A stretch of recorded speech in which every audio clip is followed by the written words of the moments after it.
On dédie ce cours de Torah à Eilou Nishmat Abba Mari Rabbi Avram Bar Simcha Jouli et c'est la réfoua chez les mains.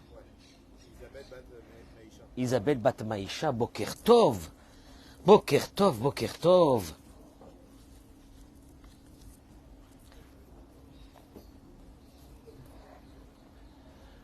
Maintenant que nos amis se connectent sur les réseaux sociaux, on commence le cours. Olivier, tu te rends compte que moi je suis dans une cérémonie hier soir. Il y a un homme d'un certain âge qui vient me serrer la main, il m'a dit, moi je vous connais, vous ne me connaissez pas, moi. Il y a beaucoup qui me disent ça. Vous ne connaissez pas, mais moi je vous connais. Il me serre la main. Et il me dit, ah, qu'est-ce que j'aime ça quand le matin, vous criez, Olivier! Enfin, il a à peu près, il a tout dit sur mes cours. Que ça, que Olivier. Alors Olivier Todaraba, que tu es là ce matin. D'abord, je ne sais même pas pourquoi je te remercie. Tout le monde est là. Il n'y a que lui que je remercie qu'il est là. Mais ma sechel. Hein? Olivier, ce soleil-là, écoute-moi bien, ce soleil-là, c'est une bénédiction d'Akadosh Baruch Hu pour toi ce matin. Et je vais te dire une chose, que ces cours de Torah que nous dédions à nos chayalim, à tous ceux qui sont blessés, à Shvuyim, à ceux qui sont kidnappés, qui reviendront, ne pensez pas que dans le ciel, ça ne fait pas de grandes choses. Je peux vous assurer que ça fait de très grandes choses dans le ciel. Ce matin, je voudrais aborder avec vous, mesdames et messieurs, partagez ce cours s'il vous plaît en direct, parce que on est là ce matin.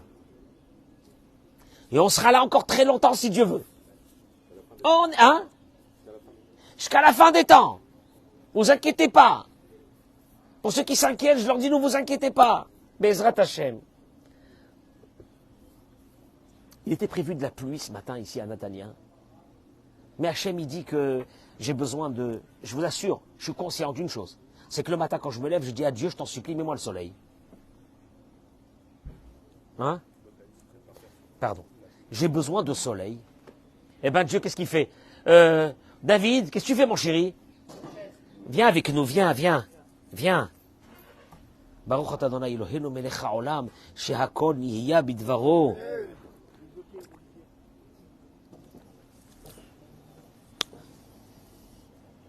Je peux vous dire une chose.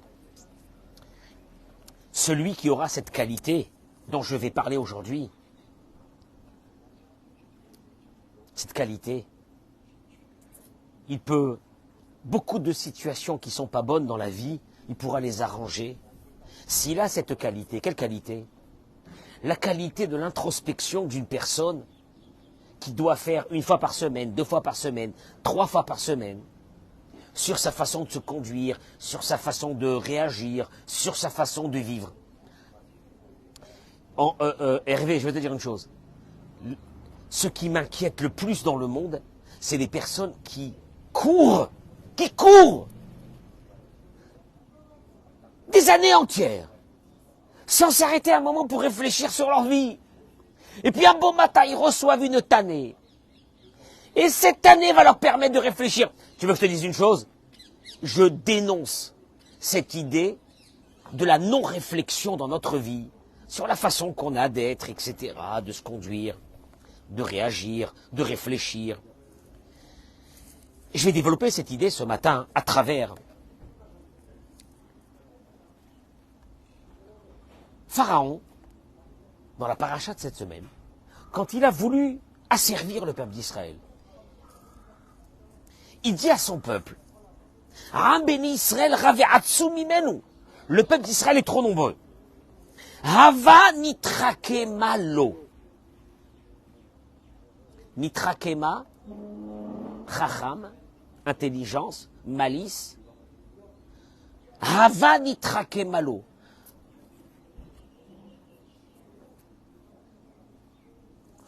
On va essayer, il dit à ses conseillers et à son peuple, on va essayer de trouver la faille pour faire tomber ce peuple. Pharaon ne dit pas on va asservir le peuple et puis ça y est. Pharaon il dit on va aller plus loin que ça. On va agir avec une intelligence. Quelle intelligence qu'il a mis Paro pour essayer de nous asservir. L'un de nos grands maîtres, et vous allez voir à travers ça l'idée qui va sortir d'ici. Le Rav Shalom Shvadron, il dit, Venir a, Il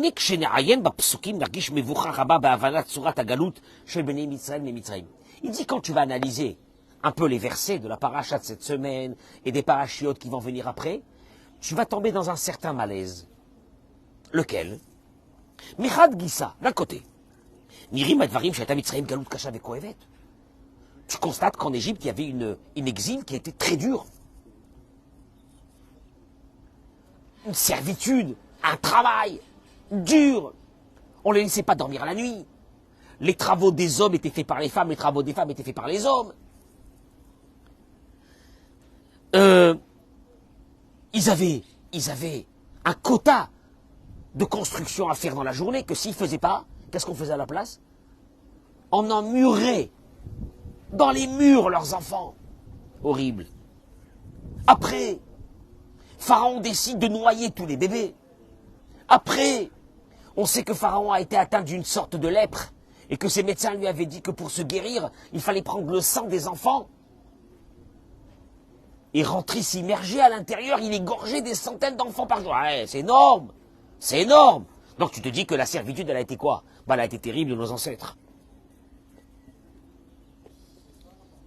D'ailleurs, le Midrash dit que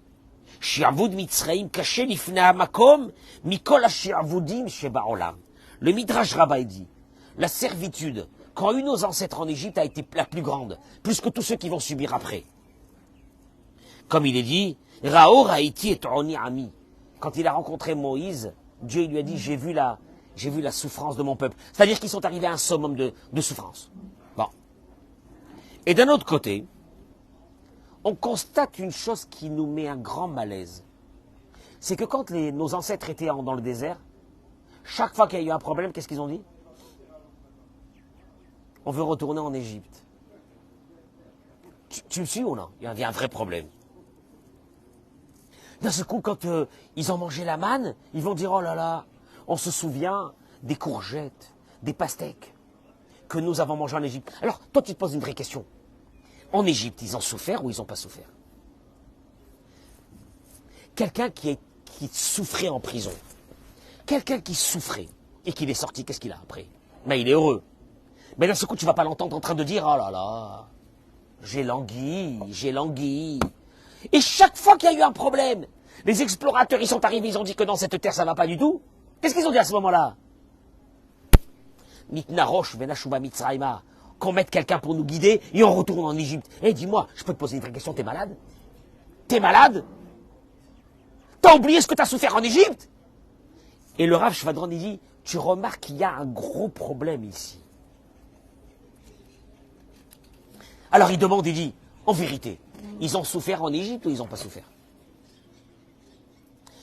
Si à un moment donné tu me dis, ya hasra en Égypte, ya hasra. Alors, je peux te poser une vraie question. Ils ont souffert en Égypte ou ils n'ont pas souffert?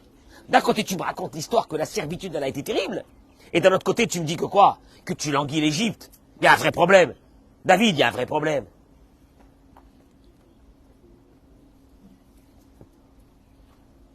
Il dit une chose qui est dramatique. Les Juifs en Égypte ont tellement souffert qu'à un point qu'à un moment donné, ils n'ont plus ressenti la souffrance. Ils ont tellement souffert qu'à un moment donné, je vais expliquer un mécanisme extraordinaire dans l'être humain.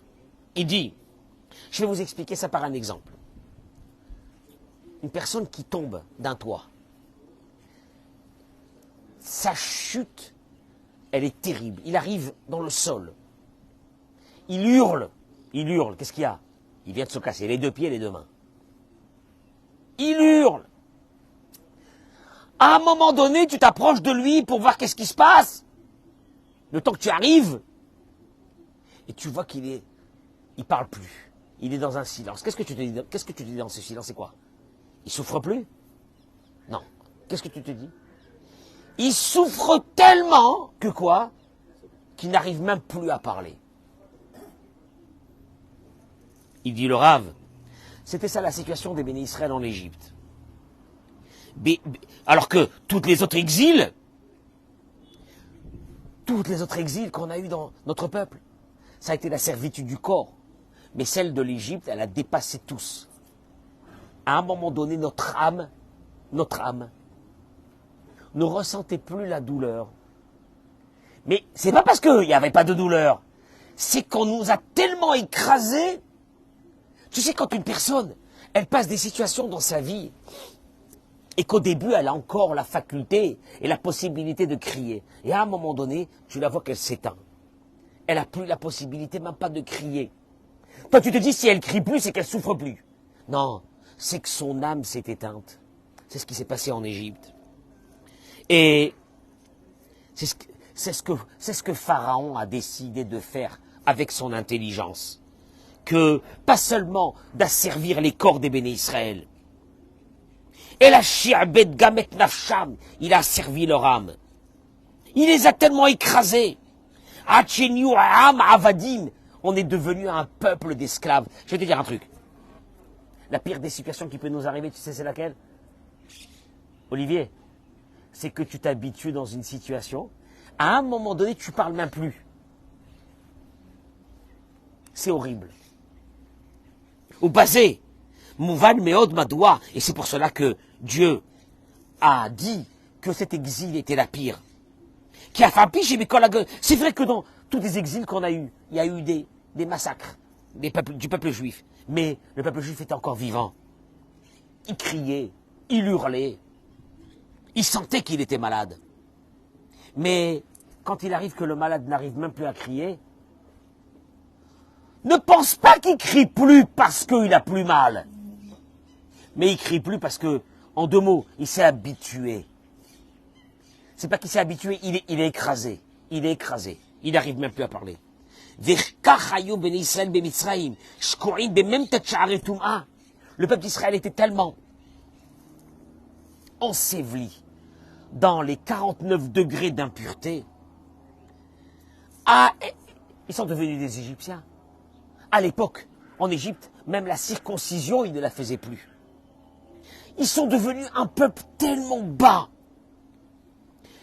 proche de la mort spirituelle qu'il peut y avoir dans un peuple. Et d'ailleurs, à tel point qu'une partie du peuple juif, une grande partie, au moment où c'est que Moïse leur a dit on va sortir d'Égypte, qu'est-ce qu'ils ont dit? On sort pas, on sort pas, on sort pas, on est bien, on sort pas.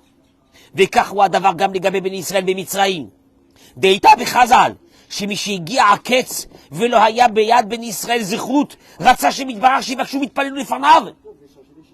À tel point qu'au moment où c'est que Dieu a dit j'ai besoin d'un réveil du peuple pour pouvoir les libérer, qu'est-ce qu'il va faire Dieu? Il sait que au stade où ils sont, il peut... Tu veux que je t'aide? À un moment donné, tu veux que je t'aide? Faut que tu parles. Il n'arrivait même plus à parler. Qu'est-ce qu'il va faire Dieu à ce moment-là? Il va renforcer la servitude du peuple d'Israël pour qu'ils puissent commencer à crier. Vaïzakou el Hachem. Ils ont commencé à prier Hachem et c'est là qu'il va les libérer. Traduction des mots. Il y a des situations dans notre vie. Et moi je voudrais, justement c'est ça le vrai problème. Il y a des situations dans notre vie, toi d'Araba, il y a des situations dans notre vie, tu veux que je te dise? C'est qu'on ne parle même plus. On s'est habitué. Et le pire problème, c'est que quand tu t'habitues à des situations, ça peut être des problèmes personnels, ça peut être des choses comme ça, et que tu décides de ne plus rien faire. Alors là, c'est la fin. Dieu dit au béni Israël, tu sais ce que je vais vous faire? Je vais vous envoyer maintenant encore des soucis tellement grands qu'il y a un moment donné, il faut que vous vous réveillez. Parce que ce réveil est fondamental pour libérer quelqu'un. Si tu ne te réveilles pas dans une situation où tu es, moi je ne peux plus rien faire pour toi. Si tu veux que je fasse quelque chose pour toi, il faut que toi tu te réveilles de toi-même. Que tu comprennes qu'il y a un problème. Je vais être court ce matin. Simplement pour une chose. Il dit le Rav que tu sais comment tu fais pour qu'il y ait un réveil. Il y a un réveil, chaque personne a un réveil sur ses problèmes. Ses problèmes qui veut dire son caractère, ses problèmes.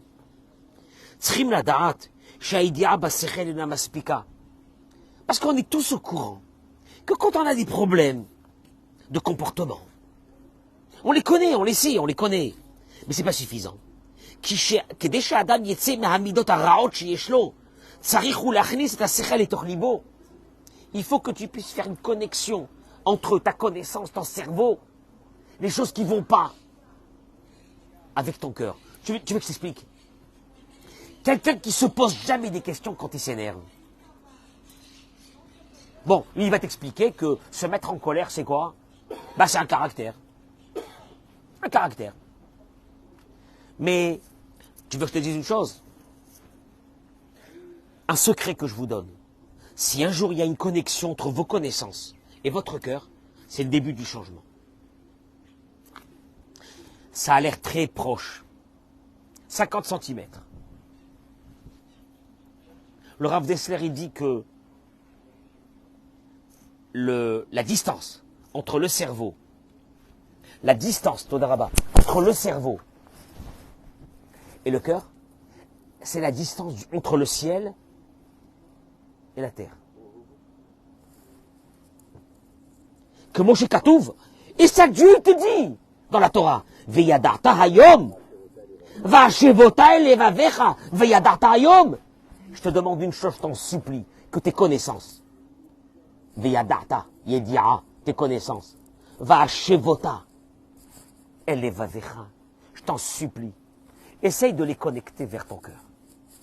Voilà le travail d'un être humain dans ce monde. Tu sais quel est le travail? C'est d'arriver à ce que tes connaissances, tu sais que d'être radin, c'est monstrueux.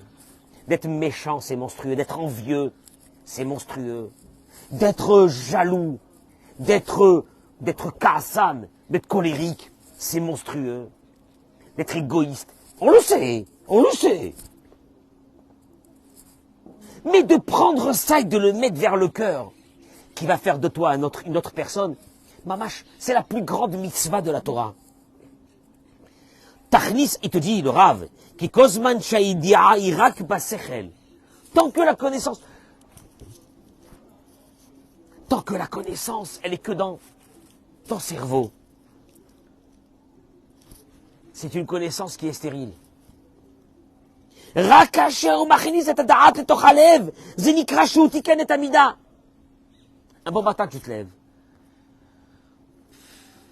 Et tu dis, regarde, tu constates que tous ceux qui vivent autour de toi souffrent de ta façon de fonctionner. Hein? Quand tu entends des hommes ou des femmes qui te disent que ils n'ont plus de contact avec la personne qui vit avec eux parce qu'elle est occupée tout le temps, elle est tout le temps dans son téléphone, elle est tout le temps dans ses bêtises.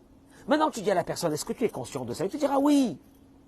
Mais entre ce oui-là, d'être conscient, et de le mettre dans son cœur, tu sais c'est quoi mettre dans son cœur? Il y a des fois des médecins qui arrivent à le faire. Il y a quelqu'un qui fume. Il va chez le médecin. Le médecin, il lui dit, regardez, je viens de voir les radios de vos poumons. Je vous promets que si vous continuez à fumer encore 6 mois, on va vous enterrer. Qu'est-ce qui se passe à ce moment-là? Un choc. C'est quoi le choc? Tu sais c'est quoi le choc? Non mais tu sais c'est quoi le choc? Non mais tu sais c'est quoi le choc? Le choc, tu sais c'est quoi le choc? C'est que d'un seul coup, ton cerveau s'est connecté avec ton cœur. Tu vas, ou bien quelqu'un qui doit faire attention au sucre. Le médecin, il lui dit, un coma, dans quelques semaines, vous allez avoir un coma diabétique et vous allez partir. Hein. Voilà.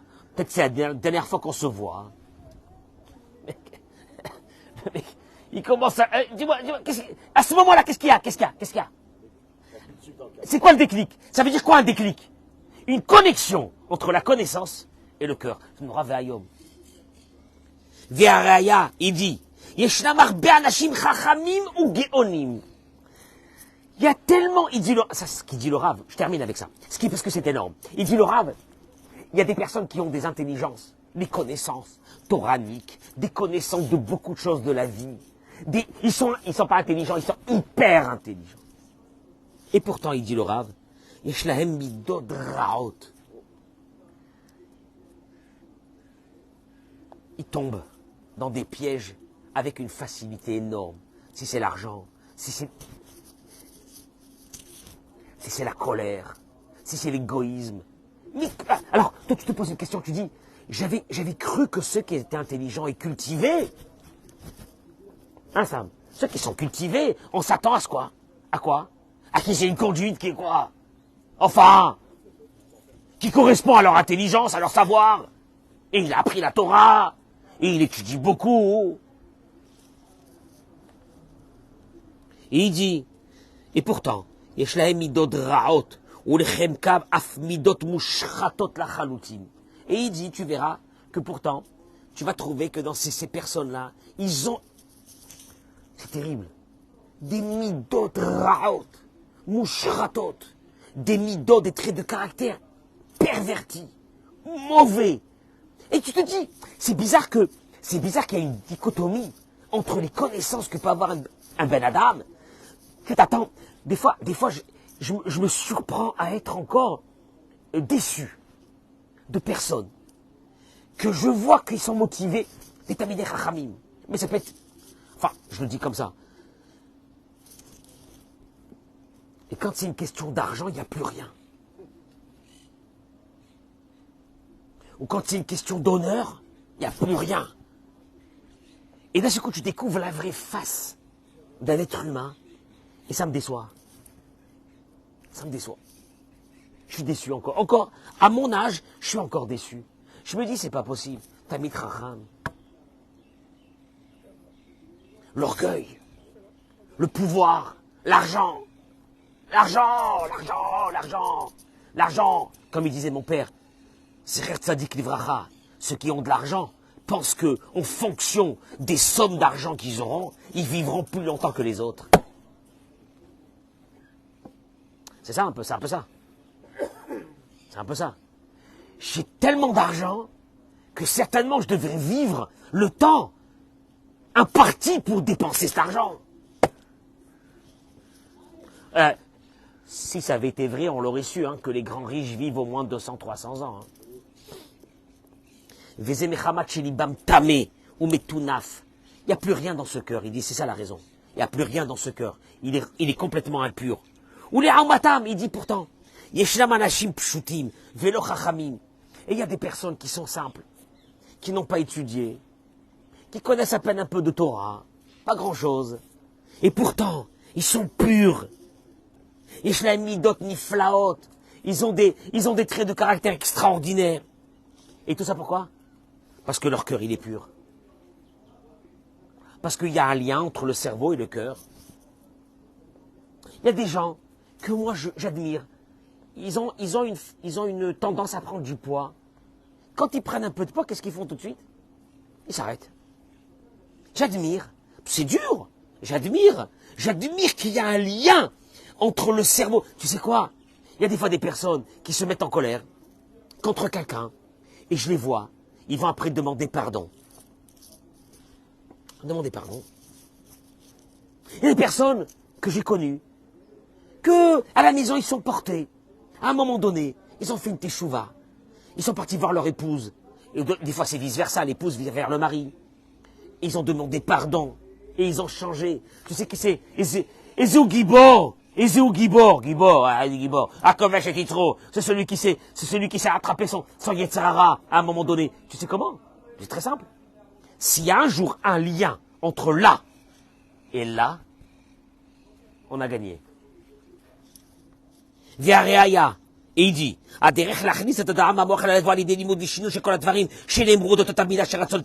dit une chose, il va t'être demandé. Tu sais comment tu fais pour arriver à faire un lien entre ici et là? C'est en étudiant les dérives que nous avons, en les étudiant. Par exemple, si tu prends le cas de, comme j'ai toujours dit que toute notre vie tournait autour d'une chose, que si on avait cette chose, ça aurait été facile pour nous de changer. La Emouna.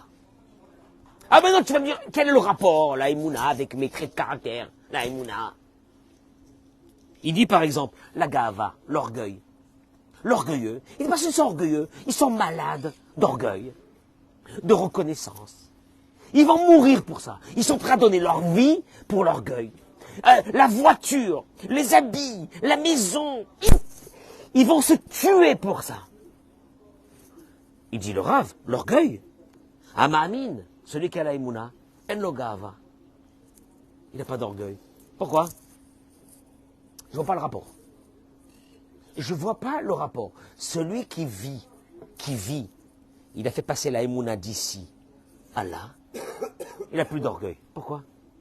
C'est pourquoi. Il dit,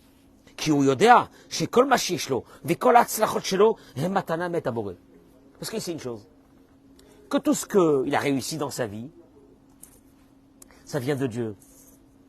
Tu peux t'enorgueillir, mais Dieu va te tuer si tu t'enorgueilles sur les choses qu'il t'a données. Tu sais pourquoi?